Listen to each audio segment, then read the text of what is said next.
উদ্বোধনী সূরা। সবাই পারেন তো? কয়টা আয়াত আছে? 60টা আয়াত। কয়টা আয়াত? 60টা আয়াত। প্রতিদিন অবসর যখন বসে থাকবেন এই সূরাটা তেলাওয়াত করবেন, আর সব সময় এই জিকির জারি রাখবেন, আলহামদুলিল্লাহ। আল্লাহ তাআলা এই আমলটুকু করার তৌফিক দান করুক, বলেন আমিন। আরো জোরে কোন আমিন। মায়েরা, বোনেরা, আপনারা আপনাদের সন্তানকে এই সূরাটা শিখাবেন, এই সূরাটা আমল করবেন, কোরআনুল কারীম শিখবেন, কোরআনুল কারীম তেলাওয়াত করবেন। মায়েরা, বোনেরা, 4টা কাজ করলে জান্নাতে যাবেন। 5 ওয়াক্ত নামাজ পড়বেন। রমজান মাস আসতেছে, আর মাত্র কয়দিন বাকি? 60 দিন। 60 দিন বাকি। এই 60 দিন পরেই রমজান। রমজান মাস আসলে রোজা রাখবেন, স্বামীর খেদমত করবেন, লজ্জাস্থানের হেফাজত করবেন।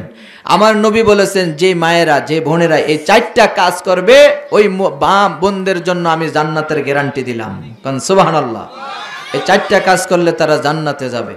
আর আপনারা শুধু ঘুমাইবেন, মায়েরা বোনেরা নামাজ পড়বে নাকি? না, নারী পুরুষ সবাই আজ থেকে সিদ্ধান্ত নেবেন, 1 ওয়াক্ত নামাজ ছেড়ে দেব। রাজি আছেন? রাজি আছেন? কারা কারা রাজি? 2 হাত উঁচু করে দেখাই দেন আল্লাহরে। আল্লাহ কবুল করে, বলেন আমিন। আরো জোরে কোন আমিন।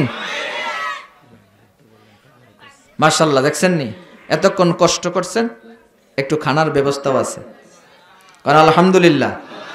একটু সারিবদ্ধ হয়ে কাতার বন্দি হয়ে বসেন, একটু কাতার করে বসেন, আর একটু জিকিরি করেন। লা ইলাহা রাব্বুল আলামিন বলেন, ও গোলাম, যত বেশি বেশি করে আমার শুকর করবা, আমার